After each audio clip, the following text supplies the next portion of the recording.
Bonjour. Pour le moment, moi, je ne vois pas qui est connecté, mais c'est pas grave. Euh, donc, moi, mon nom est Eric Bruggeman, donc d'Inforjeune-Laken. Donc, on va en fait accueillir après l'introduction de Chantal Massard, qui est directrice donc du centre Inforjeune-Laken, on va accueillir Sophie Maas, que je présenterai plus amplement par la suite. Euh, et donc, en attendant, je ne sais pas exactement où on en est, mais donc, je crois que les admissions, si j'ose dire, se font les unes après les autres, et mes collègues sont en train d'accueillir donc les différentes personnes qui se sont inscrites pour suivre donc l'intervention du docteur Sophie Maas. Je voudrais peut-être rappeler en attendant que ce webinaire s'inscrit dans une série. Donc certains d'entre vous ont peut-être suivi également des webinaires précédents. Donc si je récapitule un petit peu, on avait démarré tout ça fin novembre, début décembre, avec un webinaire sur l'état de droit dans tous ses états. Et donc, c'était déjà évidemment relié à la gestion Covid. Et on avait comme intervenant à ce moment-là Anne-Emmanuelle Bourgault, qui est constitutionnaliste et professeur à l'université de Mons, ainsi que Nicolas Thirion, qui est professeur ordinaire à l'université de Liège, qui est également juriste. Et donc, par exemple, ces interventions-là, vous pouvez les retrouver sur notre chaîne YouTube. Donc, si vous allez sur YouTube, vous tapez simplement Infor-Jeune-Lac et vous allez tomber sur notre chaîne où vous trouverez toutes les vidéos qui ont été produites et notamment les vidéos des webinaires sont encore présentes puisque bon, c'est relativement récent puisque comme je vous dis, la première a eu lieu donc fin novembre, début décembre, je ne me rappelle plus tout à fait la date. Donc ça, c'était la première concernant l'état de droit dans tous ces états, c'était le titre. Donc ça concernait déjà les impacts de la gestion Covid, mais là à un niveau beaucoup plus juridique. Ensuite, on a eu un autre webinaire il y a quelques semaines où était invité, donc c'était toujours sur la question des impacts de la gestion du Covid, et était invité donc notamment des représentants de la plateforme Covid rationnelle. Peut-être que, enfin, certains d'abord étaient là, certains parmi vous ont peut-être suivi ce webinaire-là, et d'autres ont peut-être lu des articles, puisqu'il y avait notamment Vincent Laborderie, qui lui est politologue et enseigne à l'UCL à Louvain-la-Neuve. Et puis, il y avait aussi Elisabeth Paul, qui est une chercheuse et une chargée de cours qui travaille en fait à l'école de santé publique de l'ULB. Et là, ça a été deux interventions vraiment très éclairantes aussi, que vous pouvez retrouver toujours sur notre chaîne YouTube. Donc, la vidéo a été placée il y a 2 semaines, 3 semaines maximum, même pas 3 semaines. Donc, il y avait donc ces représentants de la plateforme Covid. En fait, leur projet, ils publient régulièrement, hein, d'ailleurs dans la presse, et leur projet, en fait, c'est de proposer une approche différente et une approche alternative. Et donc, comme le nom l'indique, c'est une approche rationnelle. Donc, ce sont tous des académiques qui font partie de cette plateforme-là. On en avait donc deux, ceux que je viens de citer. Et alors, la deuxième partie de ce webinaire avait pour intervenant Bernard Crutzen. Donc Bernard Crutzen, wow, tout le monde a entendu parler notamment de sa vidéo qui a fait énormément de vues. Attendez, parce qu'on m'interrompt. Pardon, Chantal? Bon, je crois qu'on va bientôt reprendre.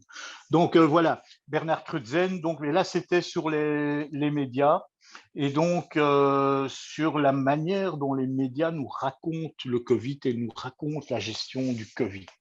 Donc moi, je vous invite à aller voir sur notre chaîne YouTube. Vous pouvez retrouver ça en allant chercher aussi via notre page Facebook si vous souhaitez ou via notre site inforjeune.eu. Mais bon, voilà quoi. Je crois, bon, on m'a fait signe parce que bon, Chantal est venue là juste quand j'étais en train de parler. Donc, je pense que on va lancer l'introduction. On va démarrer. Voilà, vas-y Chantal, je te laisse la parole. On va lancer l'introduction. Merci d'avoir rappelé les historiques des différents webinaires critiques sur la gestion de la crise que nous avons déjà organisés. J'en profite aussi pour vous donner un nouveau rendez-vous pour un webinaire qui se déroulera le 19 mai. Nous aurons le plaisir d'accueillir à nouveau notamment Anne-Emmanuelle Burgot qui nous parlera du projet de loi pandémie. Et donc maintenant, j'espère que tout le monde m'entend, qu'il n'y a plus de parasitage. Et donc, je vais entrer dans le sujet et contextualiser l'intervention de Sophie Mas. Alors, première chose, je vais revenir sur la définition par l'OMS de la santé. Cette définition est une définition qui fait place à l'épanouissement et au bien-être physique, mental et social. Pour le dire autrement, la santé, ce n'est pas un état qui consiste seulement dans l'absence de maladie ou d'infirmité. La santé, c'est une notion de bien-être et c'est une notion globale. Et c'est bien cette définition de la santé qui, quelque part, semble avoir échappé à nos dirigeants, puisque le focus est mis sur la pandémie, sans prendre en compte d'autres paramètres, dont notamment celui de la santé mentale. Et aujourd'hui, nous avons plusieurs professionnels qui tirent la sonnette d'alarme à ce propos. Et particulièrement en ce qui concerne les jeunes, parce que s'il y a eu un angle mort, il y en a eu plusieurs, mais s'il y a eu un angle mort dans la gestion de la crise jusqu'à présent, c'est cette nécessité qui est une nécessité humaine de sens et de contact social. Or, tout a été fait comme si ce besoin de contact social n'était pas fondamental, ne relevait pas des besoins fondamentaux des êtres humains que nous sommes. Et donc, on a fermé les universités, on a envoyé les jeunes complètement en distanciel ou les hautes écoles. On a renvoyé dans le secondaire les élèves en hybridation, les travailleurs en télétravail, les restaurants ont été fermés, les cinémas et la culture. Que dire de la culture? La culture comme art vivant, comme projet interactif de contact avec les publics, la culture a été complètement oubliée. Et donc, tout se passe comme si, en fermant tous ces lieux, on s'était dit qu'il n'y avait plus de besoins qui correspondaient. Mais non, bien sûr, les besoins de contacts sociaux sont là et se sont révélés. Donc, après une période un petit peu de sidération où la peur a amené les gens à diminuer de manière drastique leurs contacts sociaux. Ensuite, eh bien, on a vu apparaître d'autres types de comportements et les personnes, parfois de manière un petit peu dangereuse, eh bien, elles se sont réunies les uns chez les autres. Et donc, on a vu apparaître finalement une socialisation, mais sans protocole sanitaire. Donc, il y a une exaspération aussi qui est née dans le chef d'un certain nombre de jeunes et de citoyens parce qu'ils avaient le sentiment de ne pas être entendus dans leurs besoins et donc pour eux, les messages du gouvernement devenaient inaudibles. Alors, est-ce que c'est seulement un problème de communication? Non, nous pensons que malheureusement, ça va plus loin. Le modèle de communication qui a été choisi correspond, nous semble-t-il, à un modèle de gestion vertical, autoritaire et répressif, Je ne vais pas revenir, comme la fois précédente, de manière très large sur la question des arrêtés ministériels qui ont prévalu. Il y a une bonne trentaine d'arrêtés ministériels qui ont été pris et qui ont permis de gérer la crise, mais les arrêtés ministériels, on le sait, dans la hiérarchie des normes juridiques, ce sont des normes juridiques les plus basiques. Et donc, cette crise n'est pas gérée à partir de lois. Et il y a plusieurs constitutionnalistes, plusieurs juristes qui en font une lecture très critique, disant que la gestion de la crise n'est pas constitutionnelle et n'est pas légale. Et puis, ce qui est surtout très problématique, c'est que en gérant à partir du gouvernement et du Codeco, le grand absent dans la gestion de cette crise, c'est le Parlement. C'est le Parlement, et donc ça veut dire qu'il n'y a pas eu de débat parlementaires, citoyens et de débats qui ont permis d'introduire des débats contradictoires. Donc, on en est toujours là aujourd'hui et on a une contestation qui monte et qui passe aussi par des décisions, des recours auprès des tribunaux.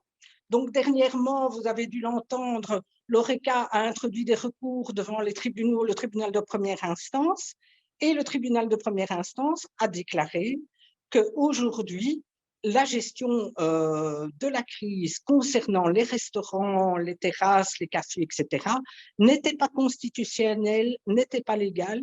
Et si dans une trentaine de jours, le gouvernement n'a pas adapté ces mesures, il sera contraint à payer des astreintes de 250 000 €. Donc, on a ce premier volet concernant l'ORECA. On a un autre volet concernant la culture.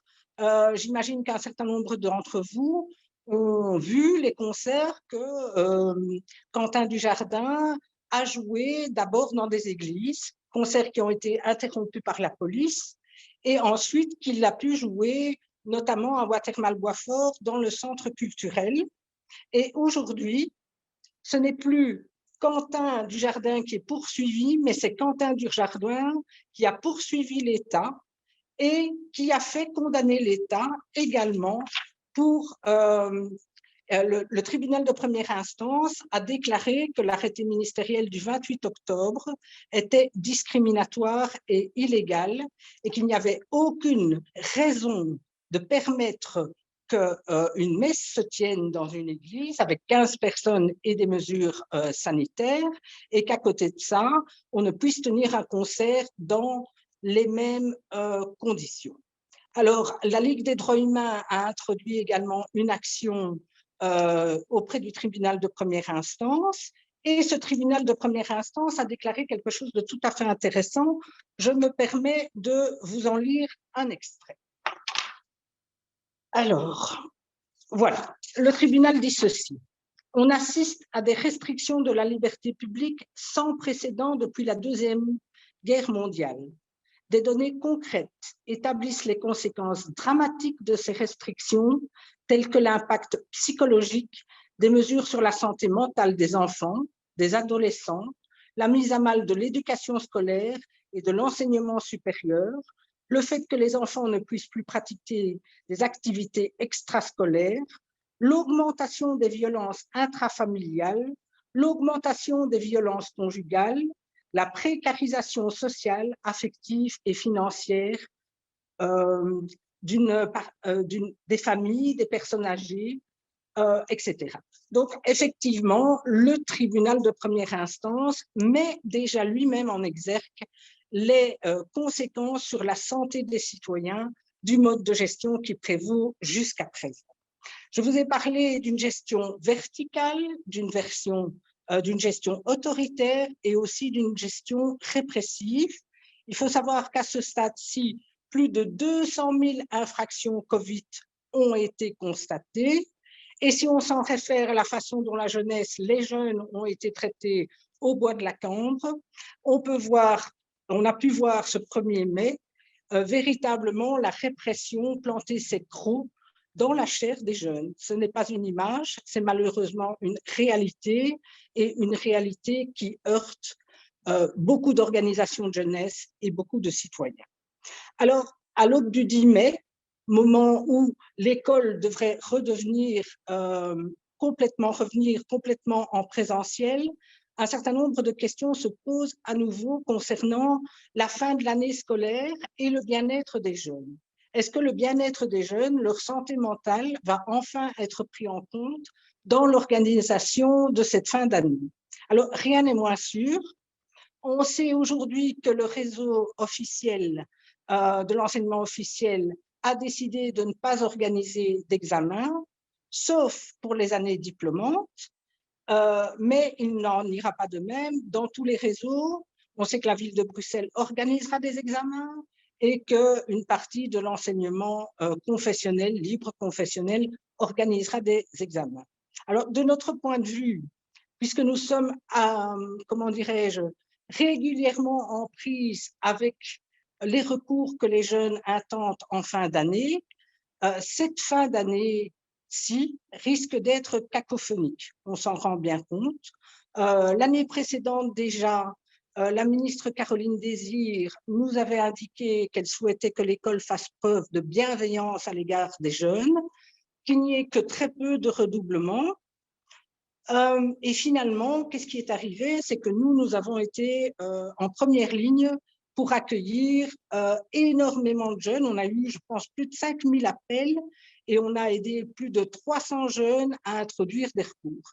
D'ailleurs, les recours internes ou externes aux décisions des conseils de classe, il y a eu 66% de plus d'augmentation des recours par rapport aux années précédentes. C'est vous dire si le mal-être est palpable à l'intérieur des écoles. Et je voudrais simplement, et je vais en terminer là avant de donner la parole à notre oratrice, revenir sur ce que les revendications du CEF. Alors, le CEF, c'est le comité des élèves francophones, et que disent-ils? Ils ont un certain nombre de revendications telles que la suppression des examens et des évaluations sommatives. Ils demandent également qu'une journée par semaine soit consacrée à tout ce qui est hors scolaire, à la culture, aux activités sportives, aux activités artistiques, que du temps d'expression et de participation réelle soit donné dans chaque école au moins une fois par semaine et que l'organisation de la fin de l'année se fasse en concertation avec les élèves. Voilà, donc on a un gros défi en termes de santé mentale et de bien-être des jeunes quant à la fin de cette année scolaire, mais bien sûr, ces questions de santé mentale vont encore au-delà de cette période. Voilà, j'en ai terminé. Je passe la parole à Sophie Mas.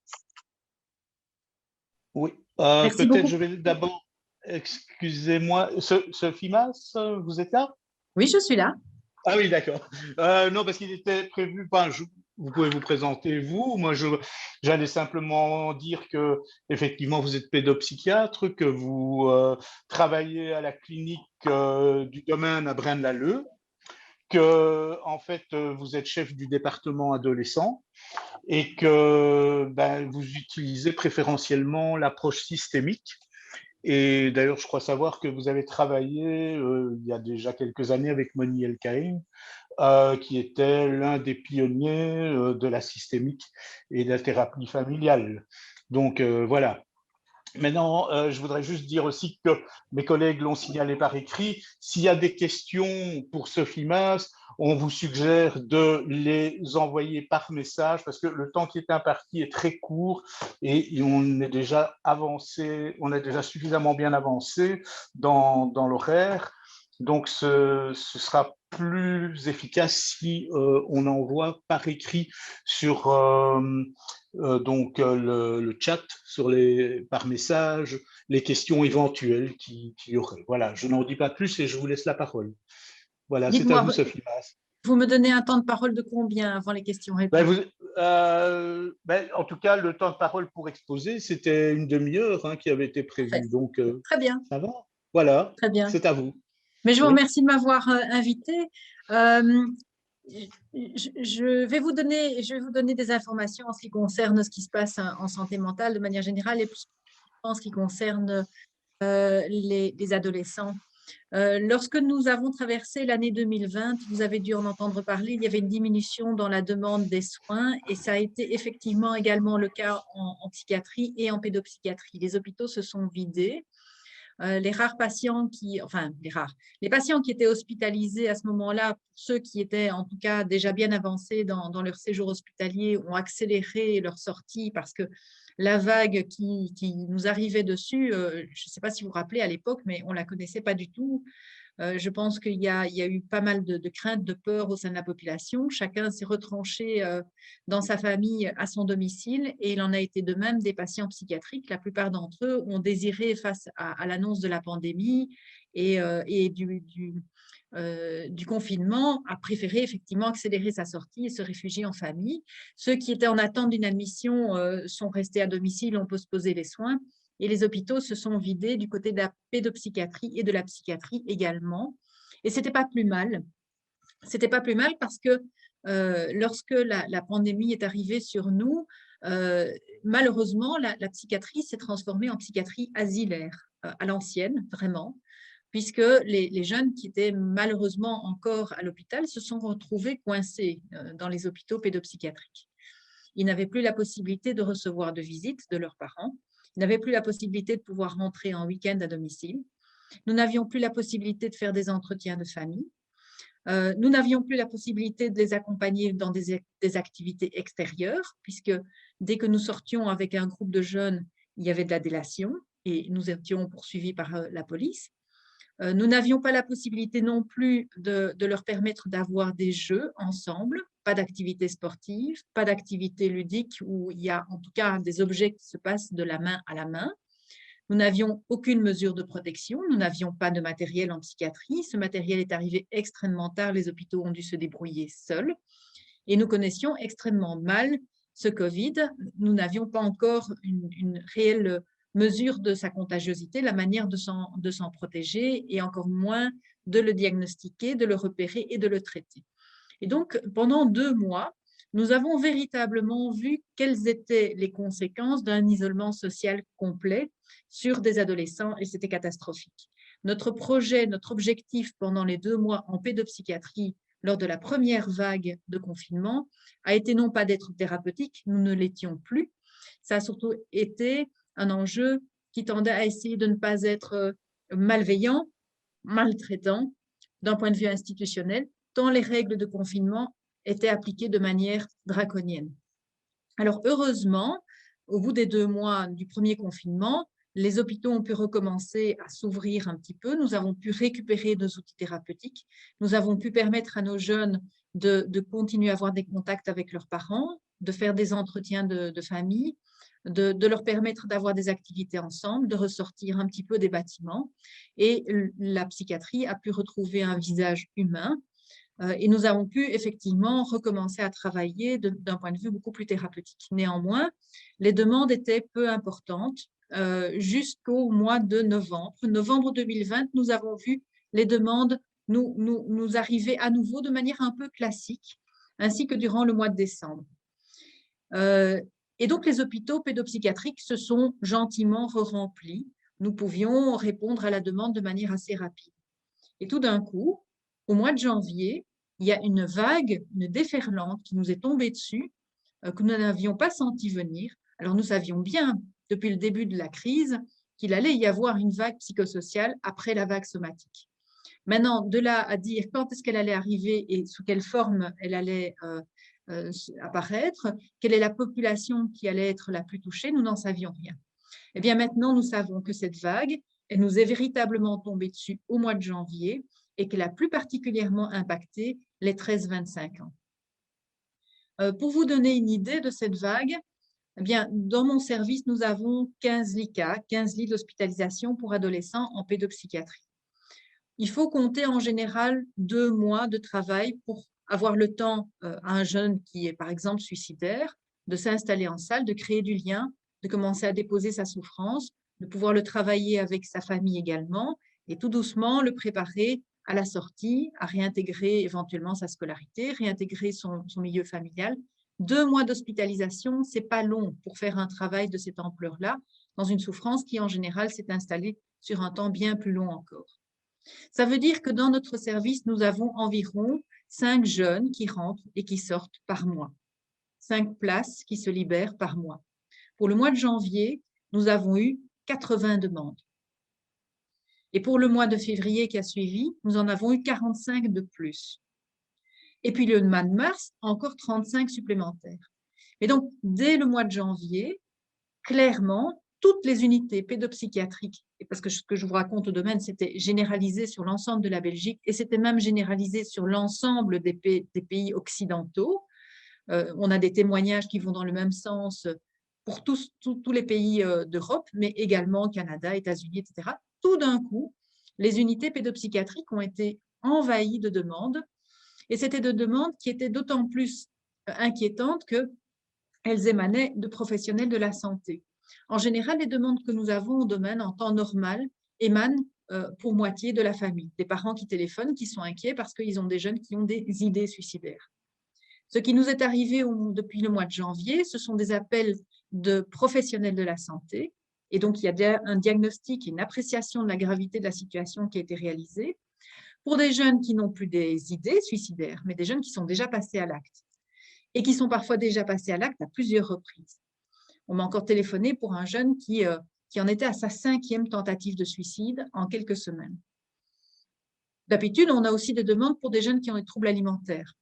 En général, ce sont des troubles alimentaires qui s'installent de manière progressive, des jeunes qui diminuent leurs apports alimentaires parce qu'ils sont dans un espoir qu'avec un amaigrissement, ils vont pouvoir coller à une image idéalisée du corps et ainsi, d'une certaine manière, reprendre le contrôle sur leur vie, reprendre le contrôle sur leur ego, pouvoir résoudre finalement leurs difficultés à travers ce biais. Là où ce que nous avons reçu comme type de demande au mois de janvier, ce n'est pas des jeunes qui diminuaient leurs apports alimentaires, c'était des jeunes qui s'arrêtaient de manger et parfois même qui s'arrêtaient de boire du jour au lendemain, sans pouvoir expliquer en plus pourquoi, sans pouvoir mettre des mots sur leurs ressentis, avec un défaut d'élaboration, avec un syndrome d'engourdissement, en fait, tel qu'il a été bien décrit par Bruno Hünbeek. Ces jeunes qui, tout d'un coup, s'arrêtent de désirer, s'arrêtent de penser, ont une difficulté pour dire leur souffrance, sont dans une perte du goût de vivre, en fait un dégoût de vie. Ils n'ont plus de désir et ils sont dans des passages à l'acte suicidaire sous diverses formes. Et donc les jeunes qui nous sont arrivés sont des jeunes qui étaient effectivement extrêmement inquiétants. Alors dans un premier temps, les unités se sont remplies, puis ce sont les listes d'attente qui se sont remplies, avec des attentes qui allaient jusqu'à 3 mois d'attente avant de pouvoir rentrer dans une unité d'hospitalisation. Et puis, on a orienté ces jeunes vers les services de consultation qui avaient heureusement été renforcés par le gouvernement. Donc, il y a eu des engagements spéciaux Covid dans les centres de santé mentale, engagements temporaires qui s'arrêtent au mois de juin. Je pense qu'il va falloir les prolonger. Donc, nous avons pu effectivement réorienter ces jeunes vers de l'ambulatoire. Alors, quand il y a besoin d'une hospitalisation, proposer de l'ambulatoire, ce n'est pas l'idéal, mais c'était quand même déjà ça. Mais dès la mi-février, même ces engagements supplémentaires étaient saturés. Les listes d'attente dans les services de consultation, les plannings familiaux et toutes les structures qui pouvaient accueillir étaient pleines. Les listes d'attente étaient full. Et donc, à partir du mois de février, pour les jeunes pour lesquels on continue à nous appeler, avec des situations cliniques qui étaient particulièrement préoccupantes, nous n'avons plus rien à leur proposer, plus aucun soin. Et donc, ce qui était évité depuis 1 an pour ce qui est de l'ambulatoire, du somatique, c'est-à-dire éviter une saturation des services de soins, permettre aux soins intensifs de pouvoir continuer à accueillir des patients, éviter de devoir se retrouver dans une situation de tri entre des personnes qui ont 80 ans avec comorbidité, 90 ans avec comorbidité, eh bien, le secteur de la pédopsychiatrie n'a absolument pas du tout été épargné. Il n'a pas été pris en considération par le gouvernement. Il n'y a eu aucune anticipation par rapport à cette problématique. Et nous sommes, retrouvés à devoir trier entre un adolescent suicidaire de 15 ans et une jeune fille qui ne mange plus depuis 1 semaine et qui en a 16. Et ça, c'était insupportable pour les soignants. Et c'est pour ça que les pédopsychiatres, qui en général sont assez discrets, se sont mis à témoigner dans la presse, à sortir des articles, des lettres ouvertes pour interpeller la population, interpeller l'opinion publique, interpeller les médias puisque nous n'avions pas de réponse du côté du gouvernement et du ministère de la Santé. Alors maintenant, nous avons des moyens supplémentaires qui sont arrivés, enfin, mais à l'époque, il était vraiment extrêmement important pour nous que d'alerter. Et l'alerte continue, parce que même si nous avons eu des demandes qui sont moindres, donc je vous ai dit 80 demandes pour 5 places au mois de janvier, 45 au mois de février, 35 au mois de mars, on sent qu'il y a effectivement une diminution. Nous n'en avons plus qu'une quinzaine pour le mois d'avril. Ça reste trop, mais on sent effectivement que les vacances de Pâques, enfin, les choses ont tendance à s'apaiser pour l'instant. Mais structurellement, nous savons en pédopsychiatrie que les mois durant lesquels nous sommes le plus chargés habituellement, ce sont les mois de mars, avril, mai. Pourquoi?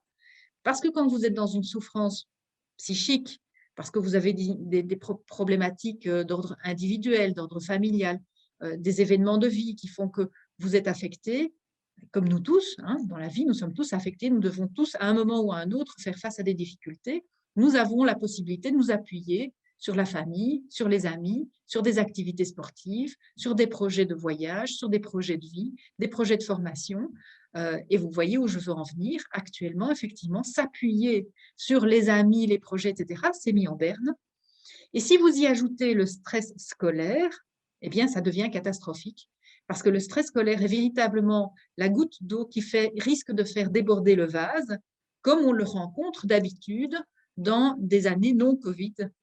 Et c'est pour ça que les unités pédopsychiatriques, en général, sont surchargées de demandes durant les mois de mars, avril, mai, quand la pression scolaire se fait de plus en plus importante.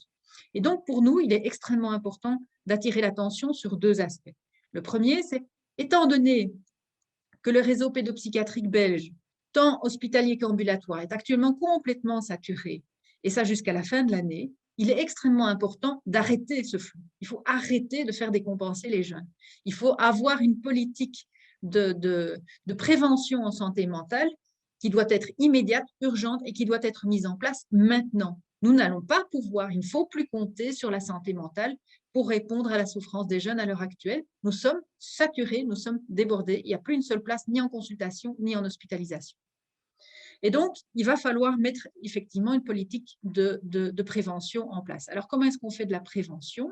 Comment est-ce qu'on va trouver les jeunes sans prendre des risques sur le plan sanitaire? Eh bien, le seul lieu où les jeunes sont réunis et où on peut effectivement les rencontrer en groupe, c'est au sein des écoles et au sein des groupes classes. Alors, je sais bien que c'est un énorme défi, c'est une gageure, c'est un bouleversement pour les écoles. Néanmoins, c'est un discours que je leur tiens depuis des mois. C'est clair que si on veut avoir une politique groupale, parce que mettre un psy derrière chaque jeune qui décompense, on n'y arrive pas. Donc, il faut arrêter de faire de l'individuel, il faut faire du groupe. Et il faut faire de la prévention, et on sait que la prévention est extrêmement rentable.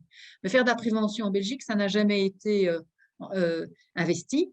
Et la santé mentale en Belgique, elle est tout aussi investie. Il faut savoir que normalement, nous devrions, d'après les offices internationaux, nous devrions pouvoir mettre 2% du budget destiné à la santé à disposition des soins de santé mentale. En Belgique, nous ne mettons pas 2% à disposition de la santé mentale, nous mettons 0,36% du budget médical au service de la santé mentale, c'est dire. Et c'est encore moins au niveau de la pédopsychiatrie. Vous connaissez tous à l'heure actuelle le nombre de lits en soins intensifs que nous possédons en Belgique. Nous en avons environ 1800-1900. On dit toujours qu'il ne faut pas dépasser les 800-900 parce que là, on utilise déjà pour moitié les lits de soins intensifs pour les patients Covid et il faut quand même pouvoir encore accueillir les accidents de la route, etc. Et c'est une réalité. Et on ne sait pas multiplier les lits de soins intensifs d'un claquement de doigts, surtout parce qu'il faut du personnel qualifié et qu'on ne sait pas le former en 2-3 mois de temps. Eh bien, pour la pédopsychiatrie, c'est pire encore, en fait. Et ça, on n'en parle pas. Nous avons 650 lits, pas 1800. Nous avons 650 lits pédopsychiatriques pour l'ensemble du territoire belge. Et former une équipe qui s'occupe d'enfants ou d'adolescents en pédopsychiatrie, ça prend effectivement aussi beaucoup de temps. Et donc, on ne sait pas démultiplier les lits non plus. Donc, les lits sont saturés et il faut mettre de la prévention en place. Alors, la prévention, l'idéal, c'est de la mettre en place au sein des écoles. Alors, vous allez me dire, mais les écoles, d'abord, Est-ce que c'est le lieu pour? Oui, puisque les jeunes s'y trouvent et qu'on peut les rencontrer de manière groupale sans prendre de risques sanitaires supplémentaires. Est-ce que c'est le rôle des écoles de faire ça? Non, bien sûr, mais je pense qu'il s'agit maintenant d'une responsabilité collective et qu'il s'agit de peut-être ouvrir effectivement les portes des écoles aux intervenants qui ont l'habitude effectivement de faire de la prévention. De la prévention en mettant des espaces de parole en place pour permettre à ces jeunes de se dire, de partager leurs émotions ensemble, de comprendre ensemble ce qui leur arrive. Et il est pour ça tout à fait possible de faire appel à des intervenants qui ont l'habitude de faire ce genre de choses.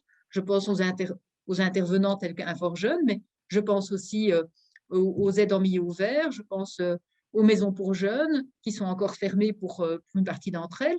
Je pense aux plannings familiaux, aux PMS, qui sont pour l'instant chargés de faire de l'individuel, alors il est grand temps de faire du collectif, pour mettre en place des espaces de parole d'une part, et puis permettre de dégager du temps à la place de faire des apprentissages de manière forcenée, dégager du temps pour redonner du plaisir à l'école auprès de ces jeunes, leur redonner du plaisir d'être ensemble et du plaisir de sortir de chez eux au travers d'activités culturelles, au travers d'activités ludiques, tout comme en fait l'association des étudiants francophones le demande, ça correspond effectivement à des besoins essentiels. Et pourquoi est-ce que ces besoins sont si importants? Parce qu'on a beaucoup insisté là-dessus. Et pourquoi c'est la tranche des 13-25 ans qui est plus particulièrement impactée par cette situation de confinement? Eh bien, parce que les adolescents, en fait, pensent ensemble. Quand vous êtes enfant et que vous avez des difficultés psychiques, que vous êtes en souffrance, que vous êtes triste, que vous êtes en colère, qu'il y a quelque chose qui ne va pas, ce que vous avez tendance à faire naturellement, c'est de trouver votre papa, votre maman, pour vous dire, pour démontrer quelque chose de votre souffrance. Et ce sont les parents qui mettent leur appareil psychique au service de l'enfant et qui l'aident effectivement à comprendre ce qu'il vit, qui mettent des mots sur ses émotions, qui lui donnent du sens à ce qu'il vit, qui lui donnent éventuellement des perspectives pour pouvoir effectivement en sortir et avancer.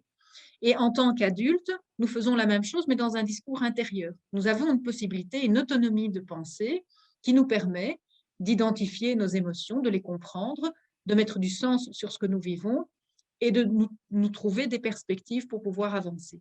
Les adolescents n'ont pas encore la maturité d'adulte pour pouvoir et faire ce travail d'élaboration. Mais ils ne sont plus dans une proximité avec leurs parents qui leur permet d'être proches et de pouvoir partager ça avec leurs parents comme ils le faisaient quand ils étaient enfants. Et donc, ce que les adolescents font, c'est en fait, ils pensent en groupe. Et c'est pour ça que le groupe est si important pour les adolescents. Les adolescents partagent entre eux leur vécu. Ça leur permet de se comprendre, ça leur permet de mettre du sens et ça leur permet effectivement de se trouver des perspectives. Et c'est un outil, le groupe de parole, le groupe des adolescents, le groupe de vie, est un outil extrêmement intéressant que nous utilisons depuis toujours en pédopsychiatrie. Quand nous faisons des études rétrospectives et que nous demandons aux jeunes qui ont été hospitalisés quel a été l'outil qui les a le plus aidés, systématiquement, ce n'est pas les entretiens psy qui reviennent à l'avant-plan, ce n'est pas les activités, c'est encore moins l'école. En fait, ce qui revient à l'avant-plan, c'est les autres jeunes. C'est le groupe des autres jeunes qui les a le plus aidés. Et nous, en tant que soignants, nous avons la responsabilité d'accompagner ce groupe. Parce que ce n'est pas parce que vous mettez des jeunes ensemble que le groupe fonctionne bien. Dans tout groupe humain, si vous rassemblez des personnes, il y a des risques de harcèlement, il y a des risques de stigmatisation, de rejet, de critique, etc. et de bouc émissaire. Et donc, la responsabilité des adultes est d'accompagner un groupe de sorte que ce groupe puisse effectivement être dans le respect de l'autre, l'ouverture, l'accueil de la différence, la bienveillance. Et à partir du moment où vous mettez ces conditions-là en place, un groupe peut devenir extrêmement thérapeutique. Et donc, au sein des écoles, avec les groupes classes, nous avons un potentiel outil extrêmement intéressant qui permet de faire un travail de soutien, de résilience. Et la résilience, elle n'est pas loin. Mais il faut néanmoins lui donner la possibilité de s'exprimer au travers de programmes ambitieux qui soutiennent les espaces de parole d'un côté et qui soutiennent d'autre part des activités plus ludiques qui redonnent du plaisir aux jeunes.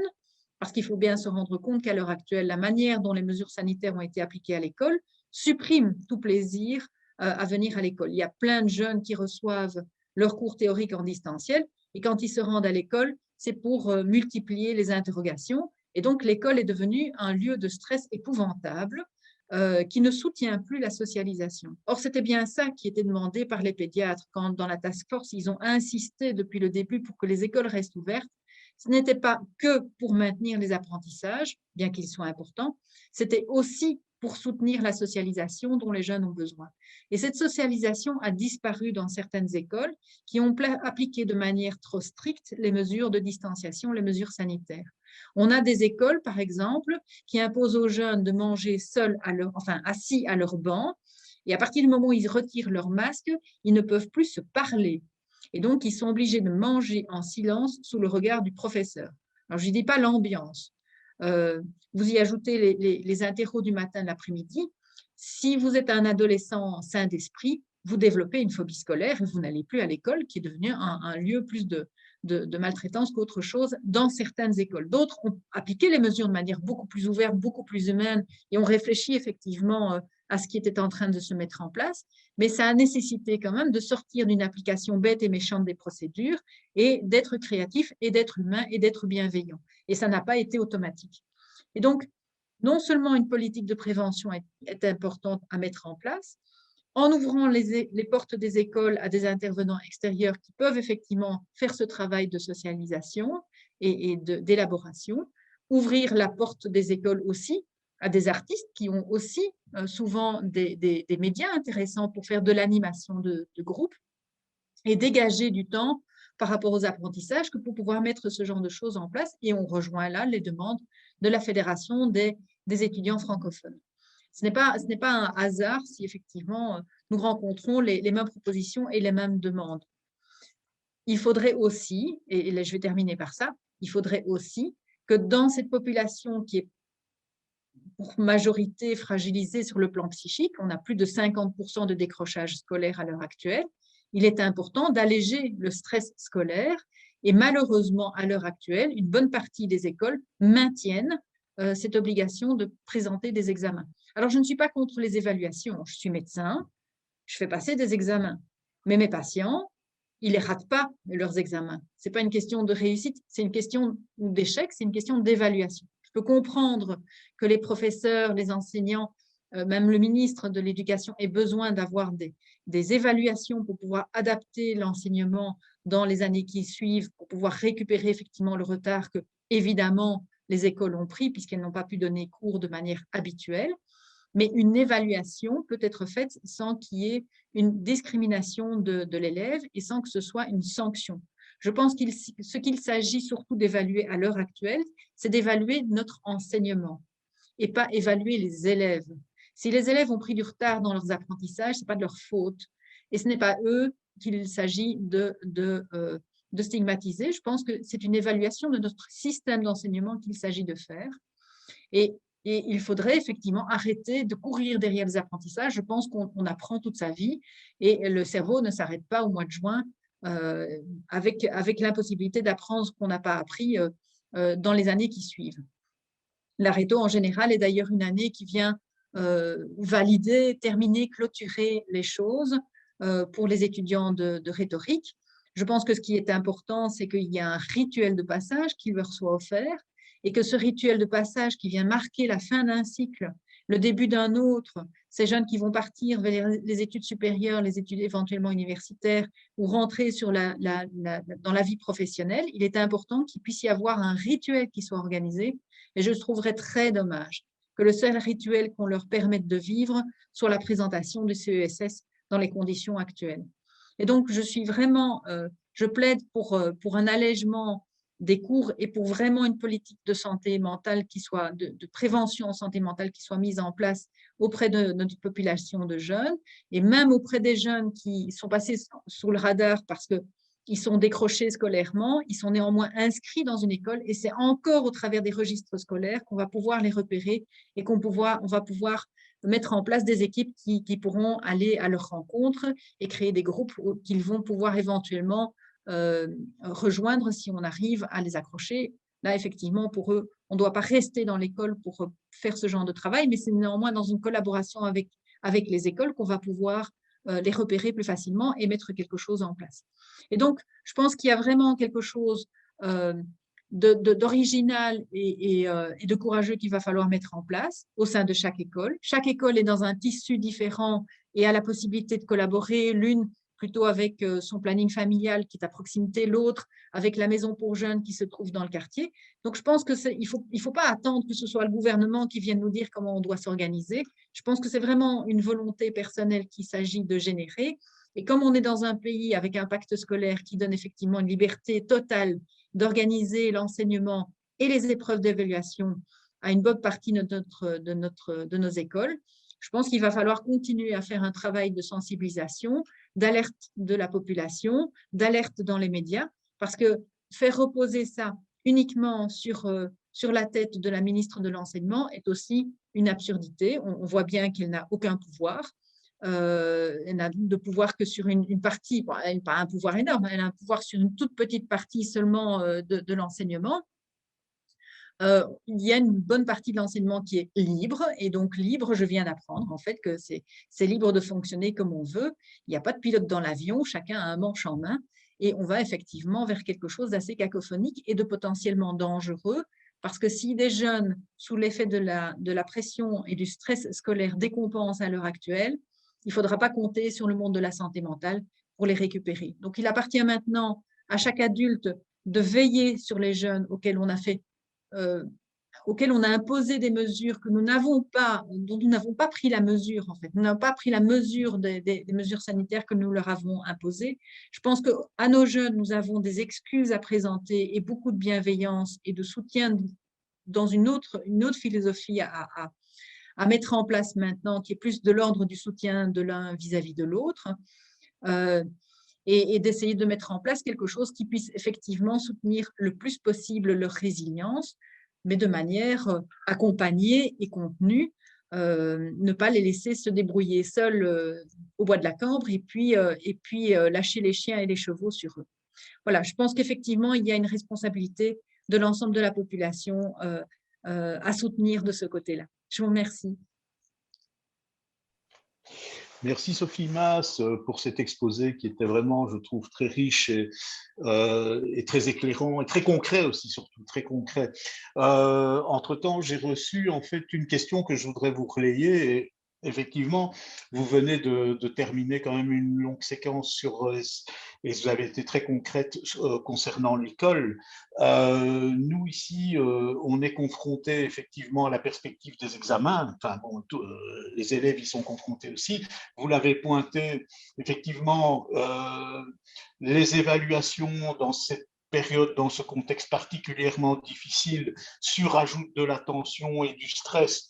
Or, effectivement, on sait, et tout le monde l'a appris il y a 2 jours ou un jour, c'est qu'il y a un réseau, puisque bon, on est organisé, notre enseignement est organisé en réseau, il y a un réseau qui a décidé, c'est le réseau de la communauté française, de ne pas organiser des examens et de poursuivre des apprentissages, mais les autres réseaux, donc les réseaux subventionnés et donc principalement le réseau libre, à la faculté d'organiser des examens. Donc, il y a vraiment une très grande dissonance, un très grand déséquilibre là qui s'installe et qui, à l'intérieur du système même, va surajouter des difficultés parce que certains élèves eux-mêmes n'auront pas d'examen, d'autres en auront.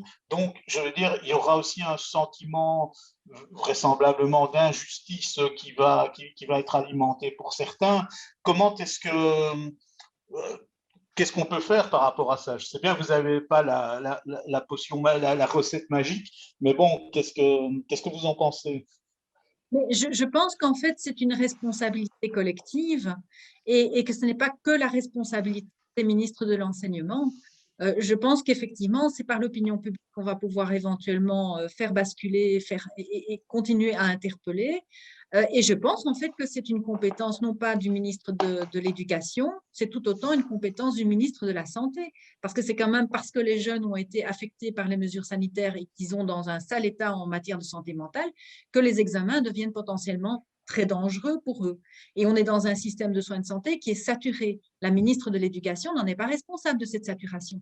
Or, on lui fait porter à elle seule la responsabilité de mettre quelque chose en place pour éviter le pire. Je pense que c'est de la responsabilité du gouvernement, je pense que c'est de la responsabilité du Parlement, je pense que c'est de la responsabilité du Codeco, et je pense que c'est une responsabilité collective.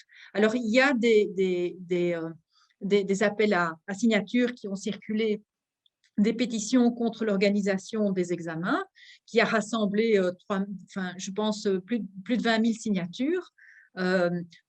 Peut-être qu'il faut relancer encore et taper sur le clou et interpeller, écrire des lettres blanches, que chaque institution s'y ajoute. Voilà, je pense que du côté de la pédopsychiatrie, on essaye vraiment de beaucoup alerter, de beaucoup interpeller. Je vous remercie de m'avoir invité ce soir parce qu'effectivement, c'est une goutte d'eau supplémentaire. Moi, j'ai envie, à l'issue de cette conférence, d'imaginer qu'il va y avoir un vol de colibris qui vont s'égayer et chacun apporter leur goutte d'eau pour essayer d'éteindre cet incendie qui brûle depuis le mois de janvier. Et il serait effectivement dommage que les examens jettent de l'huile dessus. Très bien. Moi, j'ai entendu récemment de la part de la bouche d'une direction de l'enseignement libre que les examens avaient une importance, je ne partage pas personnellement, mais bon, avaient une importance parce que c'était un rituel structurant pour les élèves. Qu'est-ce que vous répondez? Vous avez un peu évoqué les rituels tout à l'heure. Tout à fait. Alors, je pense effectivement que l'école a un intérêt tout à fait particulier pour structurer le temps, pour apporter une temporalisation qui nous a d'autant plus manqué avec le temps de pandémie et de Covid. Nous n'avons pas pu fêter, nous n'avons pas pu marquer nos rituels de manière habituelle. On n'a pas pu organiser les fêtes de fin d'année. Les anniversaires sont réduits à portions congrues. Des rituels aussi importants que celui de l'enterrement, du deuil, des funérailles n'a pas pu être partagé et on sent effectivement combien la conséquence peut être délétère. Maintenant, je pense qu'il y a moyen d'organiser des rituels, et je viens d'en citer quelques-uns, qui ne passent pas au travers d'épreuves d'évaluation. Je pense que les écoles, il y en a qui ont fait ça, qui ont organisé des activités plus ludiques autour du thème du carnaval. C'était aussi une manière très, très intelligente de remarquer un tempo et permettre à ces jeunes de se réinscrire effectivement dans une temporalité. Je suis en faveur d'un rituel et il s'agit d'inventer et de créer l'initiative pour nos jeunes qui vont sortir de réto pour qu'effectivement ils aient un rituel de passage, puisque le bal réto n'a pas pu être organisé, puisque les 100 jours n'ont pas pu être organisés. Or, c'est quelque chose qui est important. Le groupe classe va s'éparpiller, ils vont tous se quitter, ils vont vers quelque chose de tout à fait nouveau.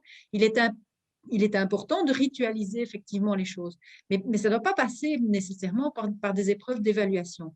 Alors, je sais qu'il y a des professeurs qui sont inquiets aussi de la qualité de l'enseignement s'il n'y avait pas d'examen. Mais il y a plein de pays qui n'organisent pas d'examen de la même manière que nous. On est les champions du monde en Belgique en matière d'examen. Je pense à la France qui n'organise que le bac. Et je ne pense pas que les étudiants français soient moins bien formés que les étudiants belges. Au contraire, on est plutôt dans le fond du panier. Quand on regarde la qualité de notre enseignement, on n'a pas à en être fier. Donc, je pense que la qualité de l'enseignement n'est pas liée aux épreuves d'évaluation. Je pense que c'est quelque chose qu'on a tendance effectivement au sein de notre enseignement de marteler encore et encore. Pourtant, nous avons d'excellents pédagogues, et je pense notamment à De Crolly, qui ont pu démontrer et qui démontrent encore dans des écoles à pédagogie active combien des examens, des épreuves d'évaluation, des interrogations systématiques ne sont pas nécessairement la panacée en matière de formation.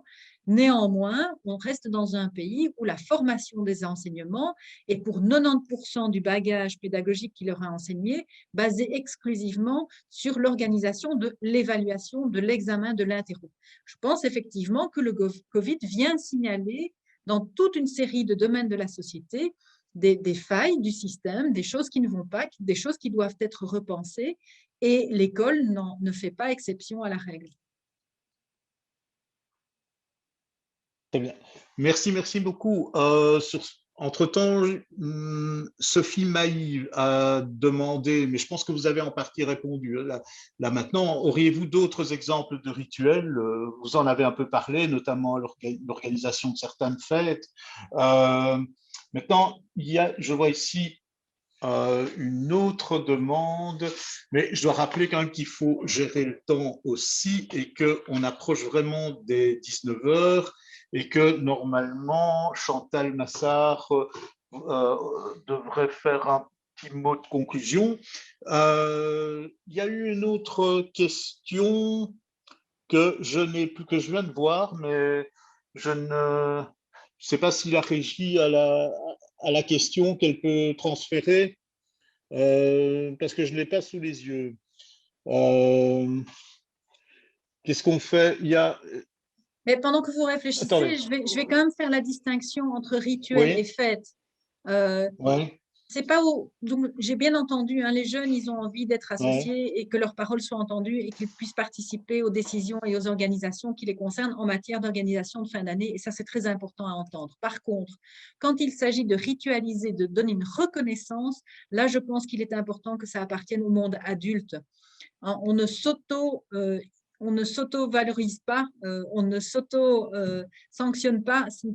La reconnaissance doit venir du monde adulte qui va venir organiser un rituel de reconnaissance du parcours des jeunes. Et de nouveau, je pense notamment à la fin de l'école primaire, la fin du secondaire, tout comme quand on organise une fête dans le monde de l'entreprise pour la mise à la pension de quelqu'un, le départ à la pension plutôt de quelqu'un, ce n'est pas ce quelqu'un qui vient organiser sa propre fête, il peut le faire par ailleurs, mais ce qui est important, le rituel qui est important, c'est que ce soit les collègues et dans le cadre des jeunes, les adultes qui organisent effectivement quelque chose qui va venir ritualiser les choses et leur donner la reconnaissance à laquelle ils ont droit. Très bien, merci. Je viens de recevoir 2 questions et je crois qu'on va devoir s'en tenir à ces 2 questions-là pour clôturer, parce que malheureusement, il est déjà 19 heures. Donc, d'Isabelle Boucher, je vous lis la question, hein, telle que je la reçois. Comme pédagogue, je trouve que proposer de présenter des sujets personnels ou collectifs en lieu et place de la majorité des évaluations. On est des champions du monde du redoublement. Et oui, hélas. Il est temps de mesurer les dégâts des sessions certificatives tous les ans dès le primaire. Oui, ce n'était pas une question, c'était effectivement un avis, une opinion d'Isabelle Boucher. Après ça, ouais, qui rectifie d'ailleurs, Isabelle Boucher. Oups, mal formulé, dit-elle. Je propose ces idées de projet comme évaluation. Est-ce judicieux pour ces jeunes les plus en souffrance? Est-ce possible pour ces jeunes de se mettre en projet? Alors, Demande-t-elle. il y a des formations qui aboutissent sur la réalisation d'un chef-d'œuvre aussi. Ça existe. C'est plutôt dans le monde effectivement des artisans. Mais je trouve que le mot est beau, l'idée est belle et très valorisante, bien plus que de présenter effectivement un examen. Je pense qu'effectivement, une manière d'évaluer les jeunes est de les encourager à présenter un chef-d'œuvre en fin d'année pour valoriser effectivement leurs acquis scolaires. Effectivement, c'est une piste à prendre en compte. Alors, encore de Véronique Tahir, je crois que ce sera la dernière question. Connaît-on la position des parents? Là, je ne sais pas ce que vous allez nous dire, mais connaît-on la position des parents à propos de la tenue des examens pour leur enfant? Comment les associer à la réflexion en cours, à une démarche citoyenne? Car trop souvent, ils semblent tenir à ces examens. Alors, la souffrance psychique que nous rencontrons chez les jeunes, tout plus particulièrement, comme d'habitude, les extrêmes, quels sont-ils? C'est d'une part des jeunes qui sont déjà dans des situations socio-économiques défavorisées, qui émargent un enseignement plutôt professionnel et où on a effectivement des écoles qui ont lâché prise, en fait, n'ont pas essayé de raccrocher les jeunes, qui ont laissé tomber, où les profs étaient démotivés et où il y a une espèce effectivement de décrochage généralisé qui s'est installé au fil du temps.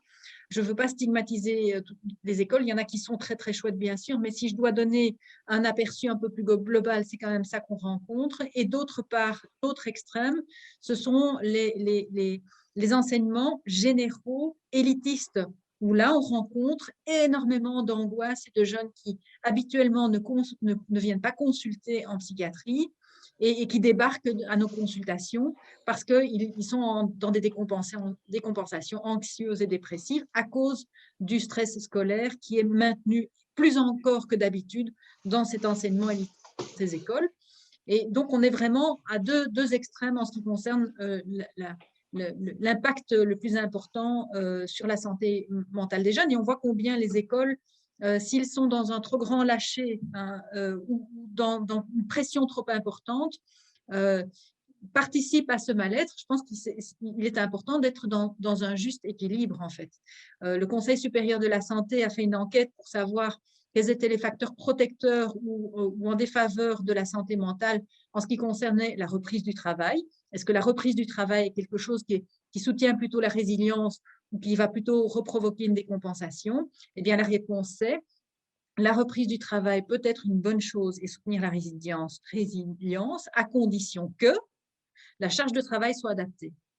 Et ce que nous appliquons dans le monde adulte, nous ne l'autorisons pas dans certaines écoles où la charge de travail est encore plus importante que d'habitude. Oui, merci beaucoup. Ce que vous dites là, d'ailleurs, rentre tout à fait en résonance avec notre pratique ici à Inforgende. Donc, ben voilà, le temps étant ce qu'il est, c'est-à-dire qu'il est 19h05, moi, je voudrais d'abord vous dire un tout grand merci au nom de tout le monde et de toute l'équipe d'Inforgende, en tout cas. Et voilà, je sais aussi combien votre emploi du temps est chargé, donc encore un tout grand merci. Merci à vous.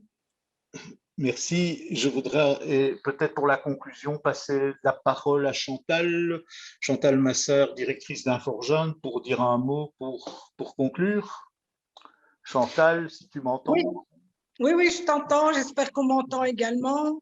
Un grand merci à Sophie Mas pour son exposé qui était très clair et dont on retiendra que les services de santé mentale à destination des jeunes sont saturés et sursaturés. On retiendra également les besoins spécifiques des jeunes des 13-25 ans à être en contact ensemble, à pouvoir avoir des espaces de parole dans lesquels ils peuvent s'exprimer.